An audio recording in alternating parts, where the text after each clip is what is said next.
Viva! Boa noite, Anabela, querida Geiger. Que alegria estar com você. Ana, o que você faz que você está cada vez mais jovem? Vamos começar assim.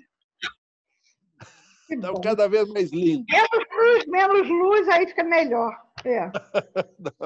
Um prazer, Ana, um prazer estar com você. Você sabe o carinho que nós temos por você, a admiração pela sua pessoa, sua generosidade, sua competência, sabe, toda a sua vida.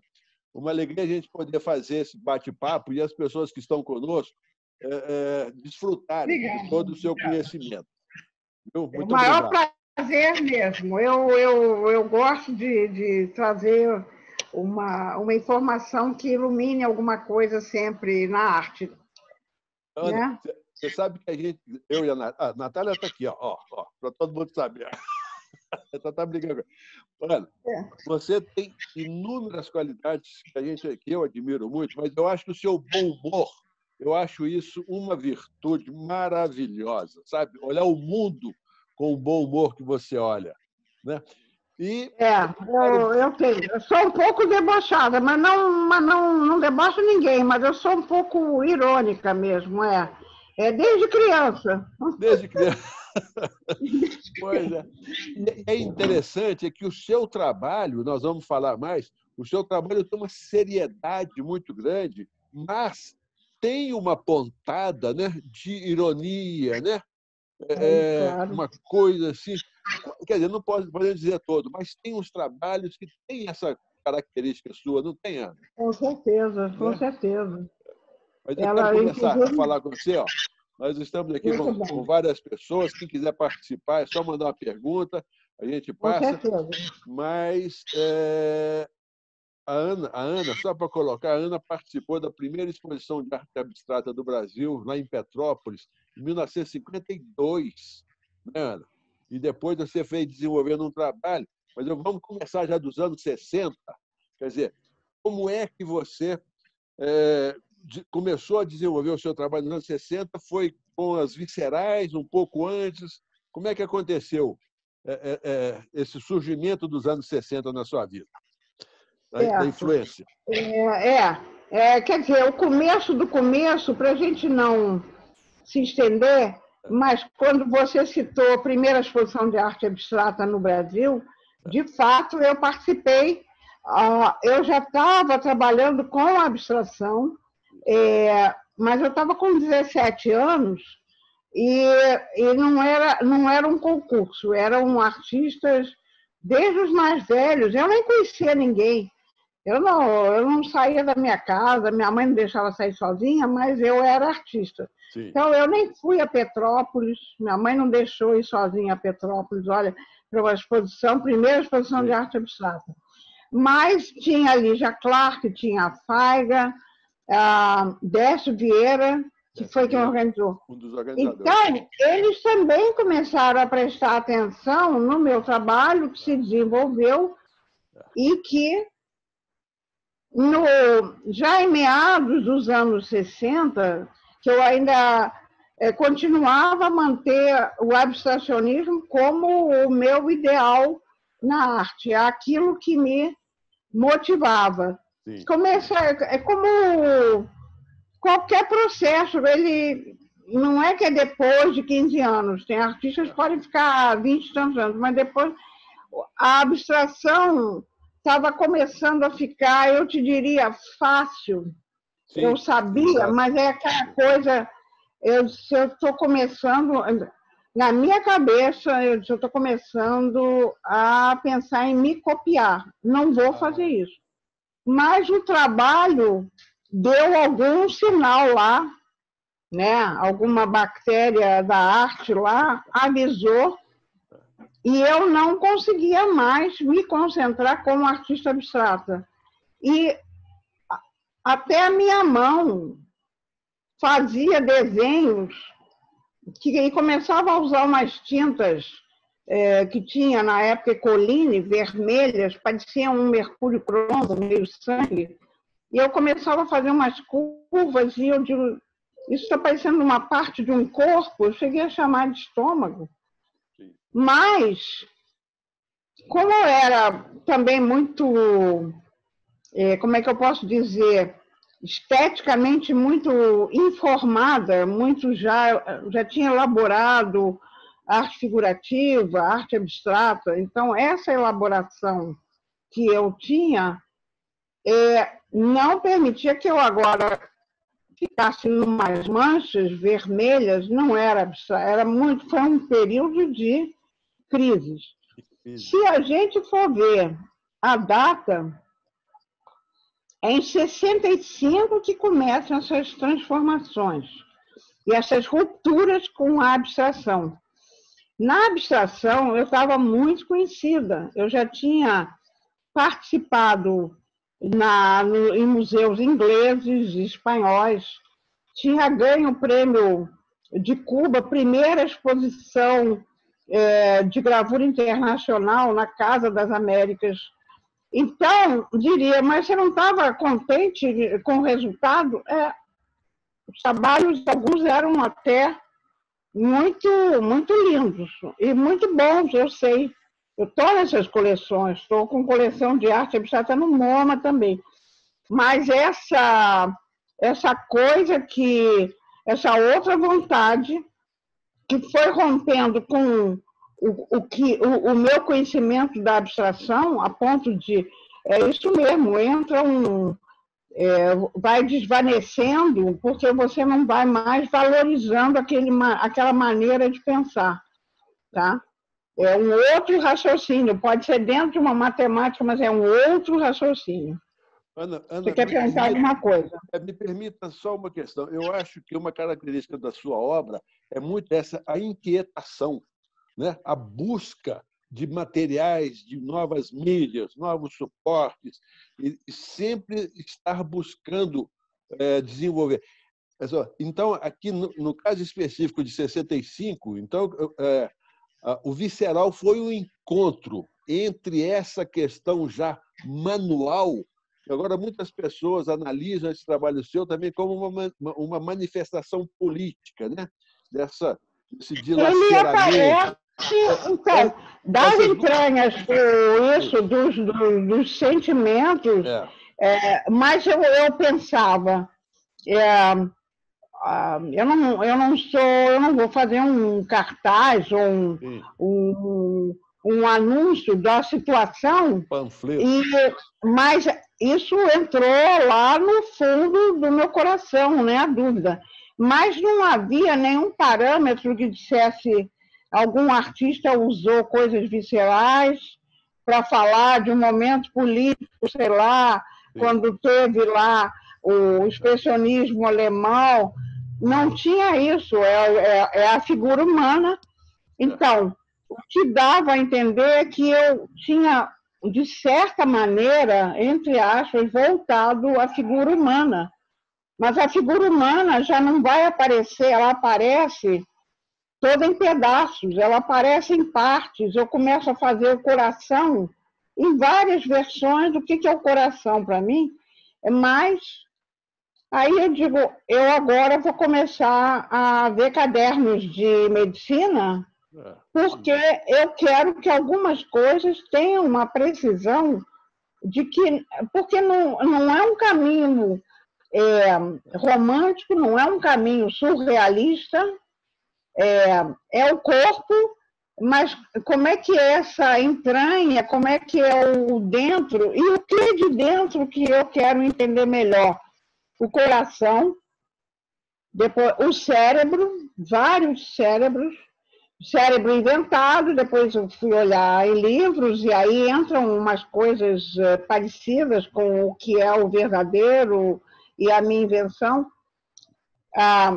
Fiz também muito o fígado. O fígado, eu tenho 3 gravuras, cada uma fala uma outra coisa, e o fígado é outro em cada uma. Fui desenhando, mas eram desenhos pintados também.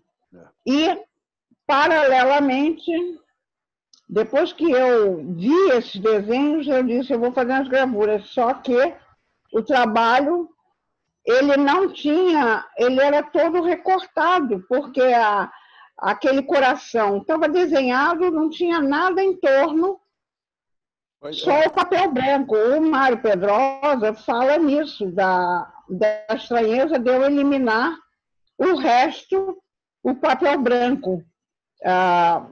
Isso nas questões da arte, não é? Eu eliminei.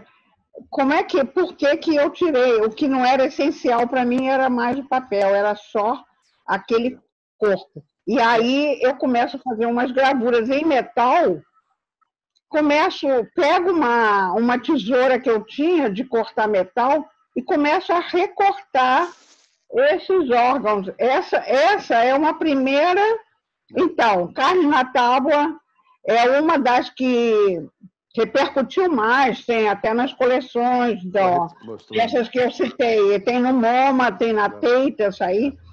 Essa aqui está lá na coleção em Genebra. Essa é de Genebra. O que acontece é quando você falou de que eu também sou conhecida por usar muitos meios, os meios apareciam como necessidades, como é que eu vou fazer o trabalho. A própria gravura recortada, que é uma coisa muito esquisita, que não se corta uma gravura. No tempo do Goya, vamos dar um exemplo, quando a gravura acabava de ser feita e impressa, atrás, em cima, riscava para dizer que aquela já ficou estragada. Mas eu começo a recortar pedaços. E aí, de repente, uma gravura como essa que você mostrou, ela tem 14 partes. Então, parece um órgão mesmo. 14 pedaços diferentes que se encaixam. Entendeu? Aí me permita uma observação. A gravura, você estudou com a Feiga lá nos seus 14, 15, 16 anos de idade, com aquela forte influência do expressionismo, né? Depois foi do expressionismo. Papel. Isso. Os artistas brasileiros, os mais assim, como a Feiga, o Segal, o Iberê, foram muito influenciados. Eu também, eu era mais jovem, e, na verdade, não é que eu estou comparando, mas eu vejo que com essas coisas viscerais, eu, de repente, me afasto da ideia expressionista. Sim. Dentro da abstração, que era considerado abstracionismo expressionista, e começam esses trabalhos. E aí eu fiquei trabalhando nisso de 65... Me permita uma observação. 69, hein? Não, e eu acho importante citar também o seguinte: nessa época, Mário Pedrosa foi um grande crítico, mais importante, foi vice-presidente da Associação Internacional de Críticos de Arte, e ele que dá esse título, né, dos viscerais para essa série. Ele é que diz, isso é uma fase que vai ser muito importante na tua vida, ele falou. Eu ainda brinquei, eu agora sou muito assim, de falar com as pessoas e tal. Eu morria de medo de falar com qualquer pessoa, como o Mário, qualquer um. Mas quando ele disse isso é uma fase, eu vou dizer que é uma fase visceral, eu digo, que isso, Mário? Fase? Eu falei mesmo, né? Fase, para mim, quem tem é Picasso, mas não eu, né? Mas eu estou sempre ironizando, né? Mas eu não estava me desvalorizando, mas ele, daí em diante, ficou com tanta ideia desses meus trabalhos que ele começou a mandar para todos os lugares e me mandou para eu ainda estava bem jovem, e me mandou para um concurso era uma Bienal do Jovem de Paris. Sim. Isso foi nos anos 67, qualquer coisa assim. E ali foi um colecionador e levou todas as gravuras. Ninguém sabia quem era esse cara. Ele era o cara que estava começando a ser o Marchand du Bois. É muito incrível isso. E todo mundo dizia, para onde foram teus trabalhos? E aquela conversa sua com o Boys é uma coisa maravilhosa, né?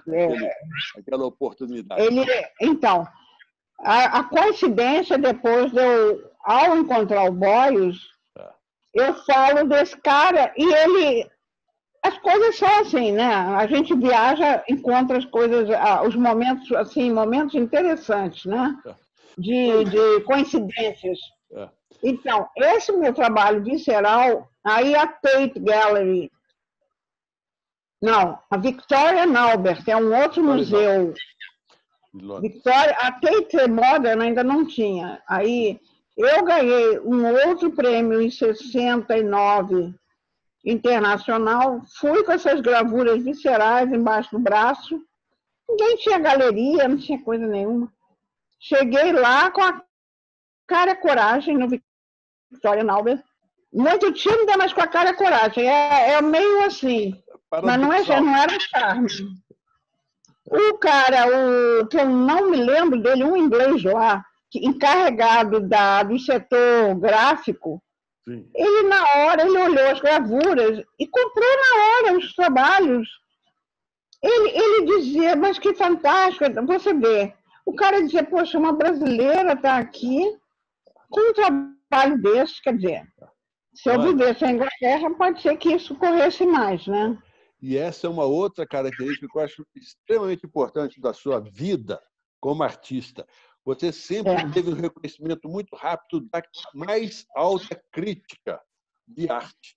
E o mercado veio muito depois para entender o seu trabalho. Exatamente. Muito depois. Isso mesmo. Por exemplo, em 74, você já participa da primeira exposição de vídeo do mundo. Em 75, esse vídeo está já no MoMA. Exatamente. Agora, olha, esse foi incrível. A tua citação é muito importante. Eu acho isso fantástico. Agora, me conta uma coisa. Como é que é sair do visceral e ir para o vídeo? Não só em termos de linguagem, como em termos de suporte, de informação.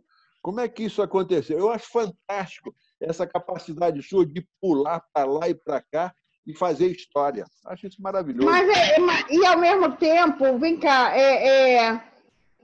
eu não é uma habilidade nos materiais, mas é um conhecimento de materiais que não necessariamente são considerados materiais para a arte, inclusive nesses anos que você citou, pegar a máquina do vídeo para fazer um filme que já tinha o cara lá, o Nam June Paik e tudo, mas pegar isso não... os críticos caíram em cima de mim, o que vai pegar uma máquina de vídeo? Mas eles estavam fazendo filme Super 8, e eu também, antes disso. Eu já estava mexendo com filme. Mas acontece que não é uma versatilidade, que eu diria. É uma certa teimosia de aprender, através de certos meios que eu desconheço, como continuar falando daquilo que estou pensando. Então, eu vou te dar um exemplo. Quando você pergunta isso, vamos dar um salto que seria... Então, eu começo a mostrar essas coisas viscerais e aí realmente começo a ter viagens internacionais por causa dessa expressão, em gravura e desenho, né? Eu nunca pintei o tempo todo, eu pintei nos anos 50 e voltei a pintar nos anos 80. Mas acontece que, depois que eu fiz essas gravuras, em 68 eu começo a ensinar no Museu de Arte Moderna. Eu já ensinava em casa, eu estava dando um curso em casa, inclusive alunos, o Ivens, pessoas queridas, eram alunos meus em casa em 65. No meu ateliê. Quando eu começo a dar aula em 68 no MAN, em 69 eu já começo a pensar, já estávamos em plena ditadura, havia coisas muito preocupantes. Em 68 tinha havido o ato institucional, os artistas, alguns como eu, Lígia Clark, não, eu cito esses vários, Antônio Dias, Rubem Gershman. A gente se reúne no Museu de Arte Moderna numa sala e resolve boicotar a Bienal de São Paulo, que era a coisa mais preciosa para o próprio artista brasileiro. Exato. E boicotar tudo que era salão. Foi realmente um problema, porque era um tiro no pé, mas eu não podia deixar nem esses de fazer e levar a sério esse boicote. O boicote tirava a gente totalmente da cena da arte. Muito difícil. Aí acontecem as coisas mais estranhas. Eu, em 68, 69, quando eu ganhei o Prêmio Internacional com essas obras lá no MAN, um prêmio, eu vou até a Bienal de Veneza, mas eu não estava participando dela, mas eu fui até Veneza, eu tinha passagem para a Europa e Estados Unidos.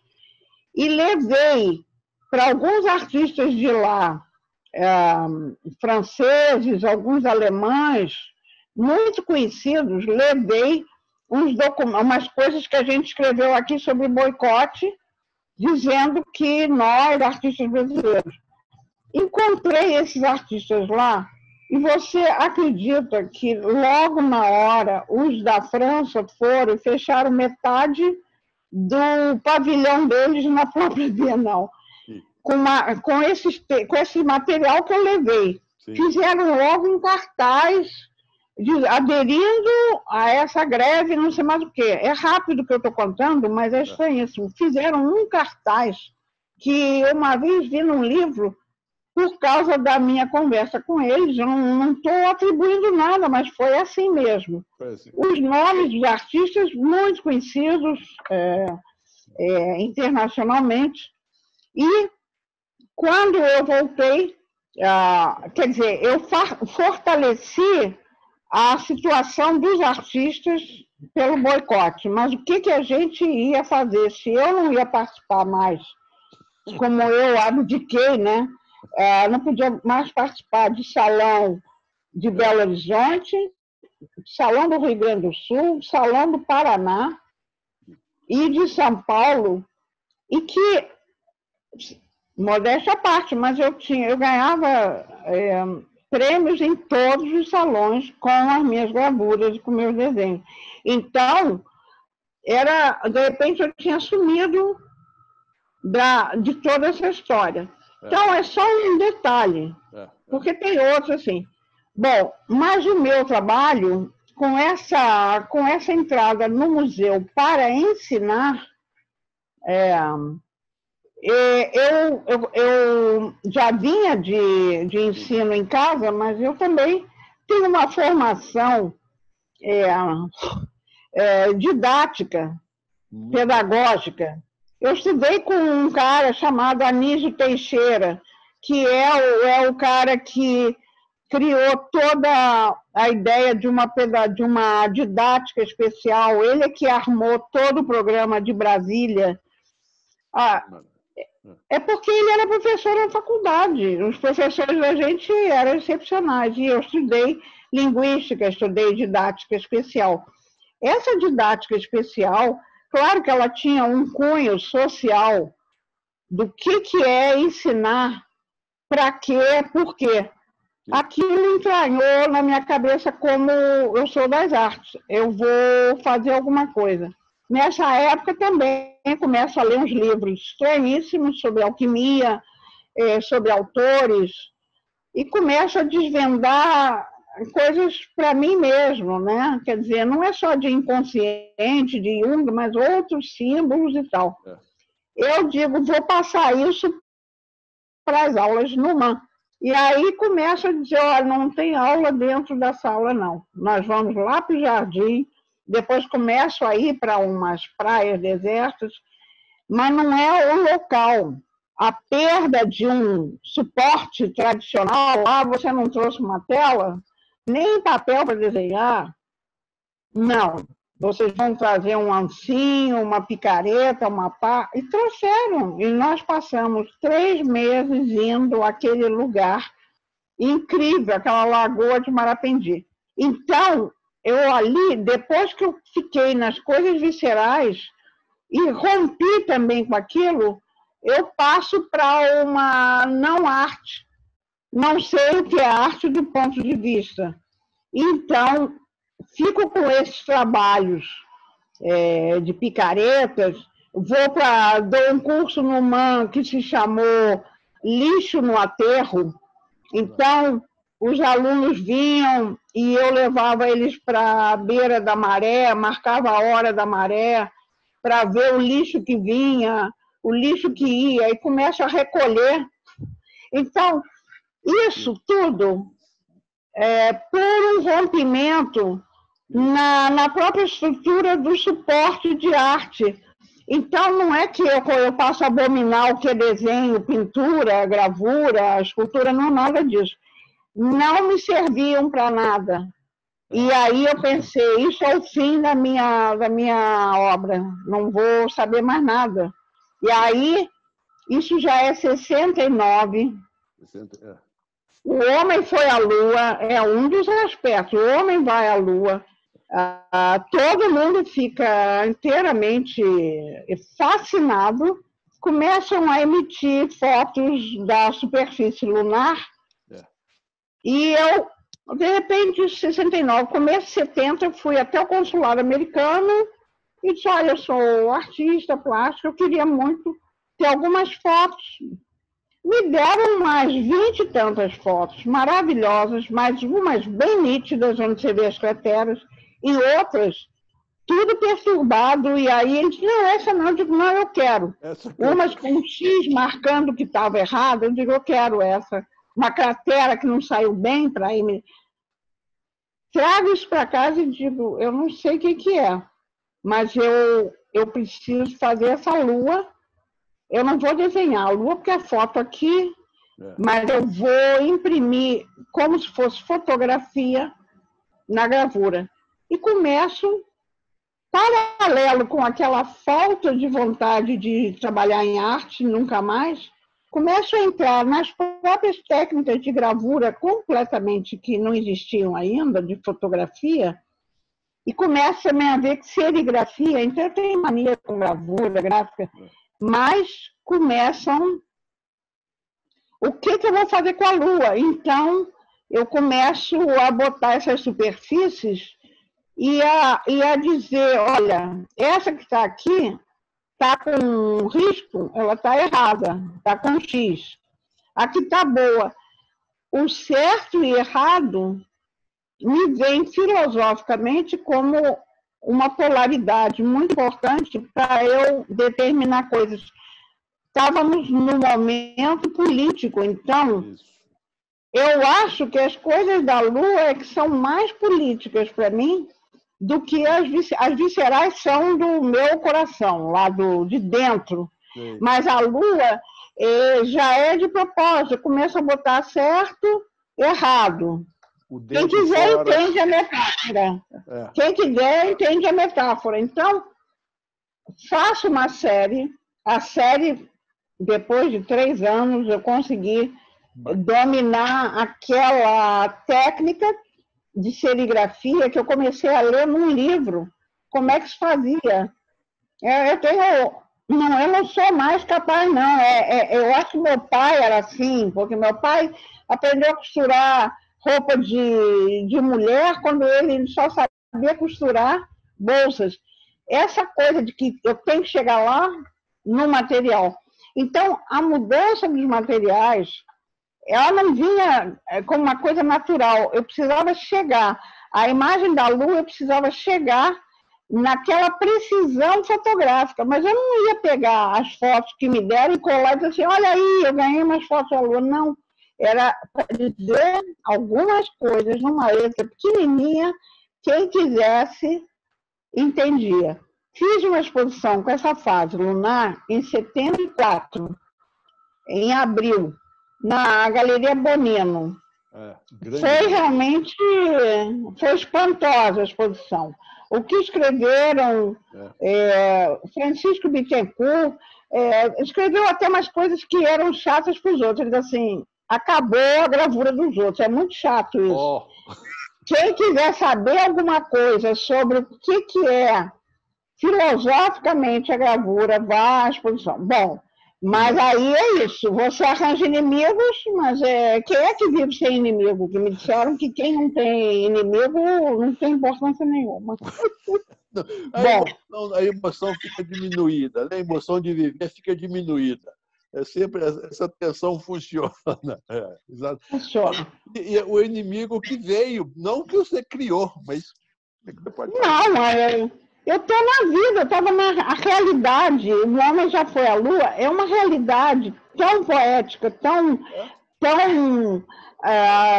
nessas possibilidades de que um dia a gente pode sair daqui, olha, eu vou até lá, não sei o quê. Enfim. Que coisa. Enquanto eu estava fazendo isso sim, é que eu acho que eu sou meio hiperelétrica, sei lá, aquelas crianças que não regulam bem a cabeça, falando sério. Olha, quando eu acabei as coisas, fiz aquelas coisas lunares e disse, não vou continuar, porque eu já disse tudo que eu tinha de dizer naquela superfície lunar. Bom, foi bem sucedido que eu consegui fazer um objeto, porque antes eu estava indo com alunos só para a Terra, para aquelas coisas. Naquela época fiz uma coisa filosoficamente me interessou, mas enquanto eu estava fazendo isso, 74, o Walter Zanini, diretor do MAC de São Paulo, da USP, já tinha me premiado com aquelas gravuras viscerais. Sim. Nos anos de 67, 68, ele fez uma coisa que chamava Jovem Arte Contemporânea. Já era diferente dos salões. E o que eu tinha entrado no boicote era para salões. Ele estava inventando a jovem, nem chamava de salão, Jovem Arte Contemporânea de Desenho, depois Sim. No outro ano de gravura, depois de, sei lá, e os prêmios eram 3 prêmios para 3 vencedores. No mesmo valor, ele já estava mexendo muito na estrutura e não era mais salão e não sei o que a gente tinha boicotado. É verdade que acabar boicotando salão e não sei mais o quê, também no tempo, nos anos 60, se você for olhar nos Estados Unidos, não havia mais salão de arte. Salão de arte é do século XIX, é da França. Então, as coisas aconteciam dentro de uma situação política, mas a reação Sim. era também em termos culturais, tá? Sim. De significados do que é uma exposição de arte. O que é um salão, o que é uma galeria, o que é um museu, o que é um espaço aberto. Tudo isso, a arquitetura só fornecia nos seus prédios essas outras oportunidades. Então, eu vou ter, em 74, o Zanini, eu estava fazendo Super 8, eu tinha comprado uma maquininha, tal, filme, eu colava em casa, tal, filme. Ele disse, fiz um audiovisual, que era uma outra coisa também interessante. Ele disse, Ana, eu tenho um convite para te fazer, para participar com um vídeo de uma exposição em Filadélfia. Então, isso foi em 74. Quando foi em novembro, eu levei uns 3 vídeos meus. Ele passou lá no MAC, a gente sentou nos caixotes, tem umas fotos, eu acho isso incrível. Pegamos uma televisãozinha, não tinha onde mostrar, e aí ele mandou os meus vídeos para essa exposição, Video Art, que foi, na verdade, até agora, a única ou a melhor exposição que se fez da história da vídeo no seu primórdio. os artistas, os primeiros artistas a trabalharem com vídeo como vídeo. Não é Super 8, não é filme e não é por causa da película. O conceito de videoarte, que é muito rigoroso, as pessoas que depois foram... Mudou, claro. Agora, a videoarte ela tem também outras inserções, mas quando eu fiz aqueles, eu realmente, alguns eu vejo agora e digo, eles são esquisitos, mas eu estava muito antenada. São contemporâneos. Eu olho para mim, não é para me elogiar, mas eu estava muito antenada, porque eu nunca tinha visto vídeo de ninguém. Não tinha o convite. Então não é, vai ver uns filmes. Não, vídeo em preto e branco, que não se podia mover com a minha máquina nem para o lado. O que era vídeo no meu conceito e o que poderiam ver que achassem que não é uma besteira. Então, por isso, quando eu usei o vídeo, eu já estava em umas filmagens, mas eu sempre digo, eu não virei uma videomaker no sentido de que agora a minha nova técnica, não. É mais um meio. Eu cheguei a escrever, publiquei isso no que eu dizia. Alguma coisa como me interessa usar a videoarte, não sempre, eu digo, e não necessariamente. Então, ali eu estava declarando e tem sido o meu comportamento, porque eu fiz esses vídeos depois. Passaram-se 2 anos, em 76 eu fiz outros mapas elementares que também... O desenvolvimento da compreensão do que é vídeo, o que pode ser vídeo de uma artista brasileira, várias coisas assim que entram na discussão do meu trabalho. Então, daí fiquei conhecida na área de vídeo, depois o Museu Reina Sofia, o museu, aquele do Boburger, me convidaram para reflexões onde eu participei com vídeo, mas me convidaram para outras onde eu participei com trabalhos fotográficos, porque a imagem, vídeo, eu já tinha usado a fotografia com a foto da lua. Então, essas coisas foram entrando, mas nunca dizendo, agora você está usando fotografia, não é assim. A gente entra pelas fronteiras meio sobrevoando, não é? Quer dizer, não é na Terra que você chega numa fronteira de um país que você não pode, e a pessoa diz, você não pode entrar aqui. É um outro voo da gente, né? Ana, me deixa fazer. Agora eu vou fazer 2 observações. Primeiro, eu acho que nos anos 70 você desenvolve uma linguagem muito forte e muito poética para aquele momento. A gente está falando. Você desenvolve uma linguagem política, sem ser profetária, partidária, mas extremamente poética. Você pega aqui atrás de mim, tem a burocracia aqui, que tem um nível de ironia nesse trabalho e de criação que eu quero falar. Aí você faz vídeo, você faz pintura, você faz desenhos. Mapas elementares, em 2014, eu vi essa exposição na Fundação Cartier, em Paris. O seu filho passando lá. E um dos convites que a Fundação Cartier fez foi exatamente do Brasil Nativo, Brasil Alienígena, Brasil Nativo, Brasil Alienígena. Né? Então, esse trabalho. Mas antes de continuar, eu quero falar assim: nós temos aqui vários participantes conosco, o João, eu estou vendo aí, o colecionador, o Adriano, da Guiar. Quero mandar um abraço para todo mundo. Eu quero te fazer uma pergunta agora que é um pouco fora do seu trabalho. Me conta uma coisa. O que é uma mulher radical? Não sou eu, não. A Natália viu a sua exposição em Nova York, Brasil. Eu acho muito bem o título da exposição. É uma exposição que foi feita pela Andréia e pela duas pessoas curadoras, trabalharam 6 anos nisso.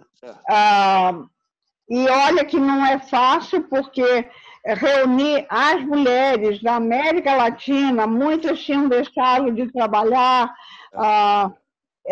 o contato delas, botaram esse trabalho. Mas o título é muito bom, Mulheres Radicais. Não, porque eu acho que a presença da mulher, especificamente na arte brasileira, ela é marcante em todas as épocas. Né? É verdade, nós temos uma história linda. Hoje, mas ok. Mas me conta uma coisa, eu quero te fazer a pergunta de 2 trabalhos, porque eu conheço e eu acho que são trabalhos muito interessantes. Primeiro, a burocracia. De onde veio essa questão? Burocracia. De onde que você construiu essa imagem, né? Essa representação? Boa pergunta, porque é o seguinte, dentro de uma crítica social nos anos 70, as instituições, não só o governo, mas instituições, mesmo da arte, todas as formas de nós, no Brasil, onde as coisas não funcionam bem, por parte das burocracias, que não são só no Brasil, é numa América Latina inteira, você vê o México lá, não quer dizer que os outros países, a Rússia, a União Soviética, são lugares onde a democracia do expediente que a gente tenha facilitado não acontece, e não acontece aqui também, mas eu estava fazendo, foi na mesma época ali, depois da fase lunar, quer dizer, eu começo a fazer uns caderninhos também, porque ao lado disso, quando eu falo da Lua, eu começo a desenhar os mapas também do Brasil, do mundo, começo a ver uma razão em que eu possa... Esse motivo, essa motivação do mapa mundi, se por um lado o desenho não sou eu que inventei, isso era uma dificuldade, porque eu não estou inventando formas, mas eu não era mais abstrata também. Tá? Eu começo a ver no mapa a possibilidade de dizer algumas coisas que talvez com a superfície da Lua ainda não tinha, para mim, não tinha chegado lá. Tinha de ser mais veemente. Começo a fazer uns caderninhos, e um dos caderninhos, um dos primeiros eu chamei sobre a arte. O que são os assuntos sobre a arte? Então, nas folhas, eu começo a botar um mapa mundi, todo escrito à máquina, onde eu digo que as correntes culturais, que corrente é do mar também, então ela vale para a língua da gente, mas vale para o inglês também, do current. Tem streams, mas a pessoa entende, começa a fazer aquela página, e aí sempre criticando num livrinho sobre a arte. A ironia a tal da ironia, é sobre o sistema de arte. E aí me vem, claro, a burocracia. Mas eu trabalho, às vezes, olhando muito de anúncios, não agora, na época, anúncios dos anos 20, me caiu na mão aquelas caricaturas do J. Carlos, aquele é um artista maravilhoso, mas é um livrinho que eu comprei em São Paulo, que vinha anúncios dos anos 20. E um deles, quando eu vi, eu me lembrei de quando eu era criança, tipo 5 anos de idade, que eu ia no bonde e via esse anúncio, era Lugolina. Eram 4 mulheres desenhadas, anunciando brilhantina. Pois é, maravilhoso. Mas eu olhei, mas de nada disso, eu vi elas falando burocracia. Entendeu? Mas não levou 1 minuto para eu trazer. Depois, eu sei que esses sistemas híbridos de trabalhar, você vai ver, de repente, o Duchamp, lá nos anos... O Duchamp, uma das coisas que ele fazia sempre, não estou fazendo na imitação, é a ideia de apropriação. Se apropriar. Então, de que ele se apropriava? Da indústria, ele pegou lá o pipizeiro, lá o Renoir, ele tira da indústria, ele começa a pensar também num sistema que é da arte, sobre a arte, então naquele livrinho cabia tudo. Então, assim nasceram as mulheres, e depois eu começo a transformá-las. Algumas são, a primeira, a transformá-las nas nossas cores do Brasil. A mulher branca, só que ali é um autorretrato. Que maravilha. Tem a Índia.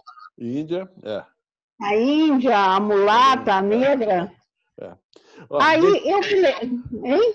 Você sabe, eu me lembro que começo dos anos 50, nos meus estudos, eu ia muito para a favela, ali perto da minha casa, para desenhar as mulheres lavadeiras e os filhos, que a mulher sustentava as famílias, e geralmente eram negras, mulatas, e eram minhas vizinhas também, né? Eu não morava na favela, eu morava numa casa bem encostada numa casa antiga portuguesa, mas daí, ao lado tinha os cortiços, tinha tudo.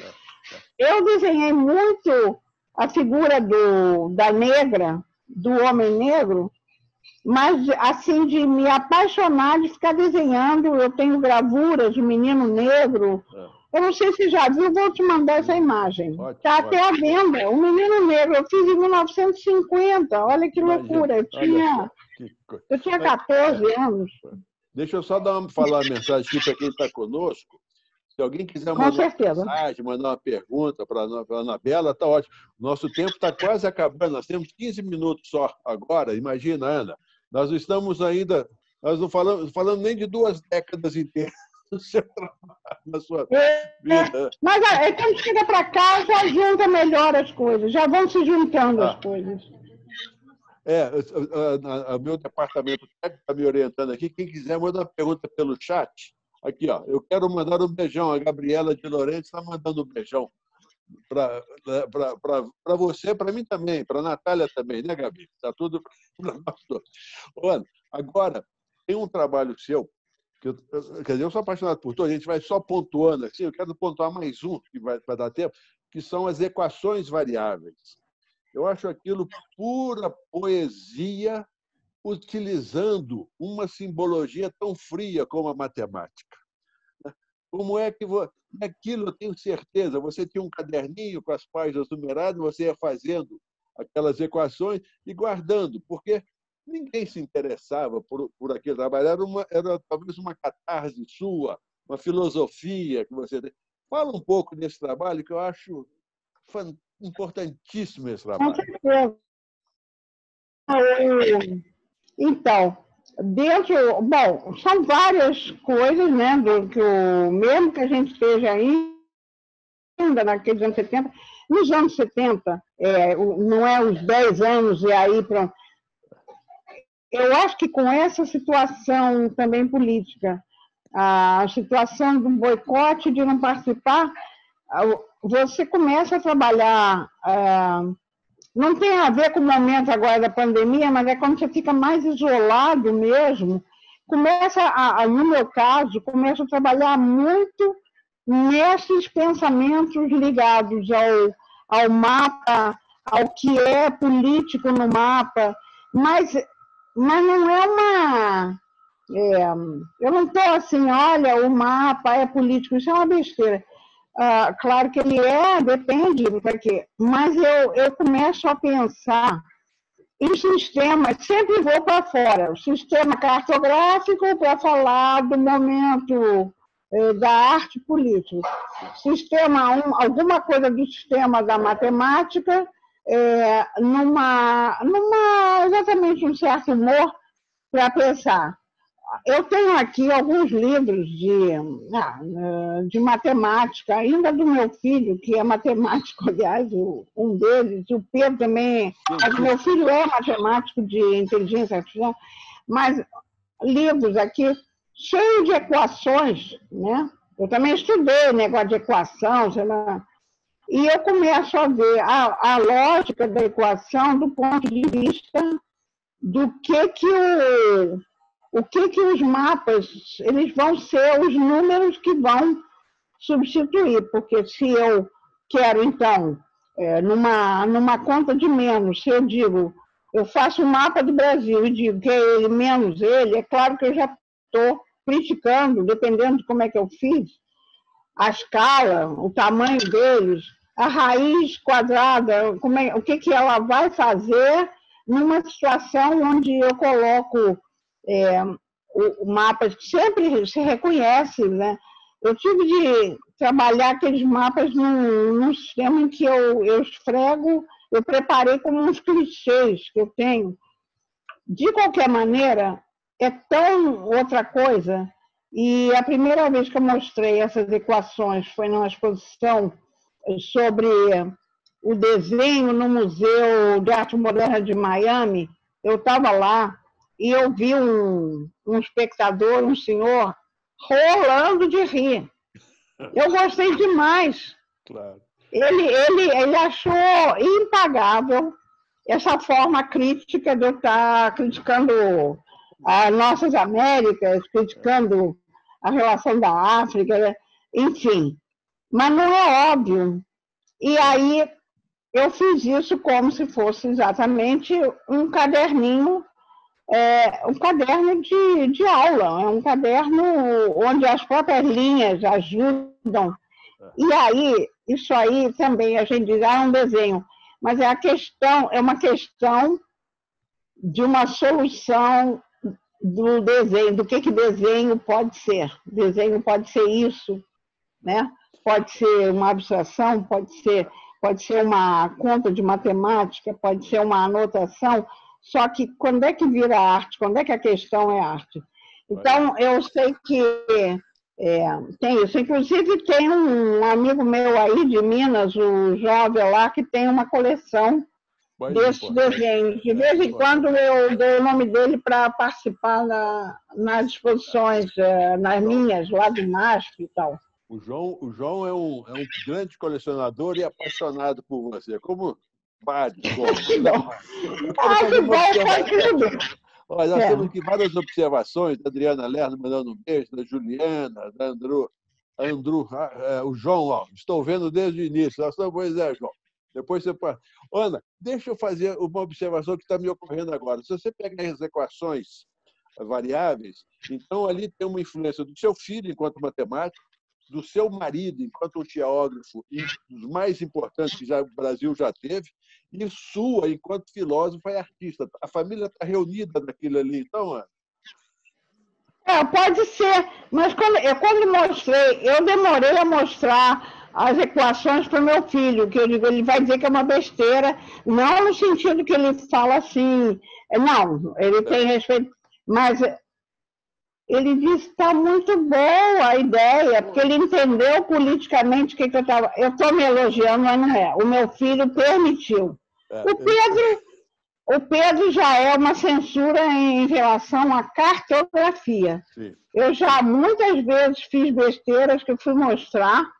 Eu esqueci um país lá, quando eu fiz uma gravura para comemorar o Cimo, que o Fernando Henrique chamou até Fidel, chamou aqueles representantes. Eu estava fazendo a gravura, fui convidada. Na hora de eu pegar lá o mapa da Iugoslávia, estava tudo em guerra, eu peguei um mapa mais antigo, pensei assim, mas que é isso? O que está faltando aqui? Cadê? As duas Alemanhas eu tinha feito ainda divididas. Eu estou falando isso de besteiras que não saíram. Tem que entender dos mapas. Eu olho todos os dias para tudo que é mapa. Quer dizer, não é bom. Deixa eu ler só essa observação aqui da Jennifer. Olá, Ana, obrigado por essa discussão. Quero agradecer também. Estou muito interessado na ideia de experimental e, por isso, o artigo de você, Ives Machado e Paulo Herkerhoff, escreveram para o jornal Malas Artes, em 75, discutindo sobre experimental na sala experimental do MAN. Como isso aconteceu? Conta para nós, Ana, como é que isso aconteceu em 1975? Na revista Malas Artes, olha, a revista Malas Artes, o primeiro número e o segundo, apesar de, naquela época, essas pessoas todas estavam pensando, enquanto artistas e alguns enquanto críticos, estavam pensando, era esse momento de muita transformação nos anos 70, não é por década, mas era esse início a crise inclusive era muito mais internacional, então não éramos só nós, artistas americanos, mas a gente estava como legitimamente trabalhando nessas questões. E a revista, quando ela nasceu, antes dela acontecer, havia umas reuniões na casa de uma artista que já faleceu, a Maria do Carmo Seco, que até morou em Minas muito tempo, né, com o Dileni. A gente eram reuniões, não eram secretas, mas não podia haver reuniões na época que chamasse atenção. A gente ia de vez em quando, era uma casa que ela morava em Botafogo. E aí estávamos só conversando, era o Vergara, tinha o Zílio, tinha um outro, era um crítico, Ronaldo Brito e tal, Fernando, Paulo, que eram mais ligados a mim, né? Conversando que devíamos fazer começar a escrever umas folhas soltas, publicar ou distribuir, quer dizer, não é a ideia da revista, mas como falar daquele momento de muita transformação no trabalho da gente. E aí, nos reunimos alguns meses, mas depois ninguém telefonou, também não fui, Maria do Carmo também, ninguém ligou para marcar. E aí encontrei, uns meses depois, o Vergara, e o Vergara disse, Ana, vai ter um lançamento de uma revista Malas Artes. Eu digo, mas a gente não estava fazendo tudo junto, eu estou falando isso mesmo. Eu digo, isso é Clube do Bolinha, eu falei mesmo, né, na época, porque é coisa com mulheres, é machismo mesmo, tá? Porque a Maria do Carmo e eu, a gente não é que participou, gastou horas só no pensamento, escrevendo coisas. Bom, então, tudo bem, mas a revista saiu, é uma boa revista. Claro que é uma revista polêmica, no sentido do próprio momento, porque em relação a algumas coisas que eu pensava, eu não sou uma teórica, mas em relação a algumas coisas que o Fernando, que já estava dentro das artes, pensava, do que o Paulo... Então, havia discordâncias nessa revista. Sei. Mas que bom que saiu uma revista inteligente. No terceiro número, o Zílio, né, me procurou para eu convidar o Ivens e o Paulo para escrevermos sobre um assunto que era a área experimental. A área experimental foi uma criação de uma arquiteta, Irma Aristizabal, que foi, inclusive, curadora da Itália na Bienal de São Paulo, sim, mas morava aqui. E a Irma me chamou para organizarmos no MAN, em 76, uma ideia de um espaço. E aí fui conversar com a diretora, a Heloísa Lustosa, e ela concedeu um espaço no último andar. Eu não gostei muito dessa, porque a gente dava uma de revolucionária. Não, eu quero que o museu todo se transforme, não é me dar um andarzinho para aqueles artistas, mas tudo bem. Então, naquele momento, começou, eu fiz a lista das pessoas, mas não é que eu estivesse dominando a situação, mas a Irma me disse, e aí dei os nomes de quem podia. Eu pensei no Tunga, pensei naquelas pessoas que estavam começando ali com um trabalho já inteligente, né? Então, eram mais novas que eu. E aí, fomos fazendo essas exposições. A revista, então, me convidou para escrever sobre essa área experimental, que a gente chamou de área experimental, apesar da minha crítica interna no museu, de que experimental tinha que ser o museu inteiro. Tá? Isso tudo era resultado daqueles cursos que eu dei no UMAN sobre... foram 3 anos que eu dei uma série de cursos onde vieram esses alunos. É uma história em si, talvez a mais importante para o que se desenvolveu dentro do UMAN como ensino de arte. Né? Claro. Frederico Moraes, comigo, fazemos a coordenação. Então, eu escrevi esse artigo, o Ivan escreveu dentro, são 3 artigos, onde eu critico, apesar de eu ter ajudado a criar, eu critico exatamente de que o museu é que tem que ser experimental, não sei o que lá. Quem perguntou é porque conhece a revista Malas Acabou, o último número foi esse terceiro mesmo. Não teve mais nenhum. Pois é. Ana, nós não conseguimos terminar a década de 70, mas a hora acabou. Olha que coisa mais... Mas eu acho o seguinte... do que eu ando, quer dizer, não é o que eu ando fazendo, mas... então, algumas coisas atuais, dá para falar no sentido? Claro. No sentido de que com a interrupção de todas as exposições, interrompeu-se uma nacional, que é do prêmio Vilaça, que vai acontecer no Palácio das Artes, Belo Horizonte, mas ela deveria acontecer já há muito tempo. Está fechada, mas está esperando a permissão e quando melhorar a vida para todos nós, talvez ainda esse ano possa abrir essa exposição. Ela é uma exposição itinerante, organizada pelo Marcos Lontra e pela Márcia, que irá até o Norte, Nordeste, Mato Grosso do Sul, começando aí em Belo Horizonte, Brasília, Rio Grande do Sul. Então, essa itinerância.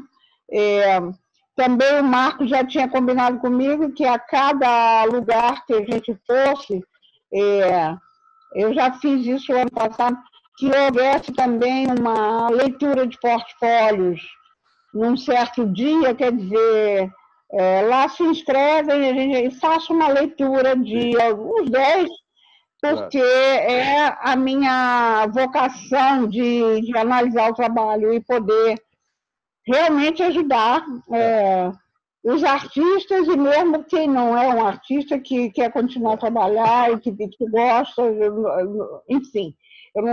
A minha forma crítica só vai nesse sentido, nunca negativa.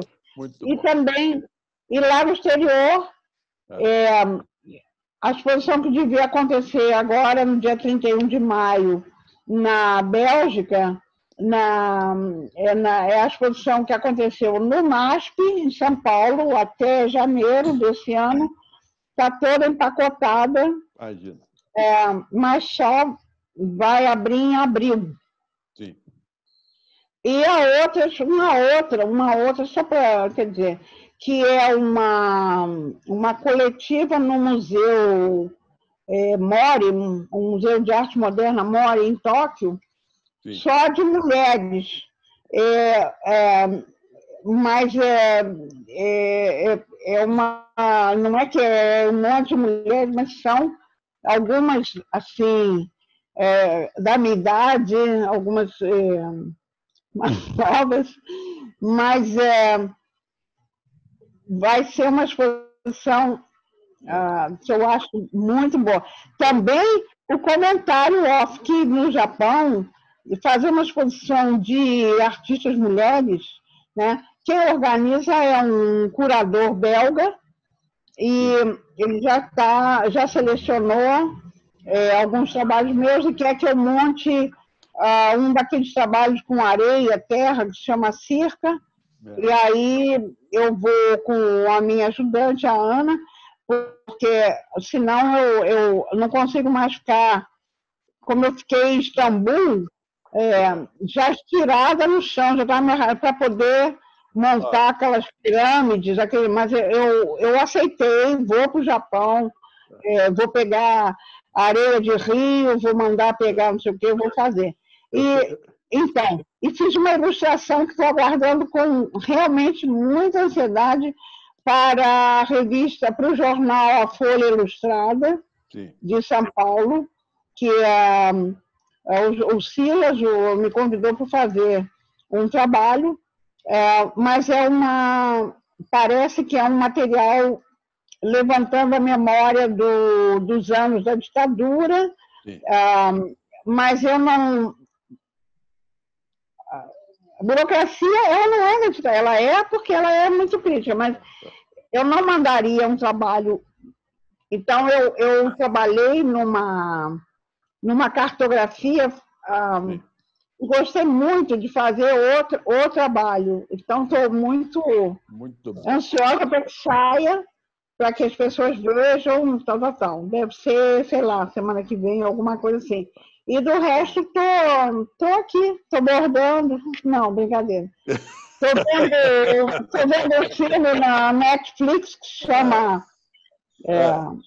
Ozark, que é a coisa mais... É incrível. Aquilo é um pós-cinema, sei lá o que é. Depois de uma série como essa, a pessoa não tem mais paciência para ver cinema. Tá maravilhoso. Bom. Fica a dica. E eu estou aqui em Belo Horizonte, ansioso para a exposição do Marco Antônio Vilaça abrir, para poder te receber, poder te dar um abraço, para a gente poder fazer, porque ela foi marcada 3 ou 4 dias depois que foi fechado tudo. E é uma exposição maravilhosa. Ana, deixa eu te agradecer, nosso tempo já foi. Eu quero agradecer a todo mundo que participou conosco. Com certeza. Se eu não pude responder a todos, eu estou por aqui. Pois é, mas muito obrigado pelo seu tempo. Obrigada a você. O meu departamento técnico vai despedir também. E que traga uma informação sobre o que está acontecendo, né? E eu estou bem de saúde e vou estar. Está cada dia mais linda. Você também, todo mundo. Todo mundo que puder. Se cuidem mesmo, não é brincadeira. Tá, um beijo. Tchau. Beijo, tchau. Obrigado, querida. Obrigado. Muito obrigada. Tchau. Tchau.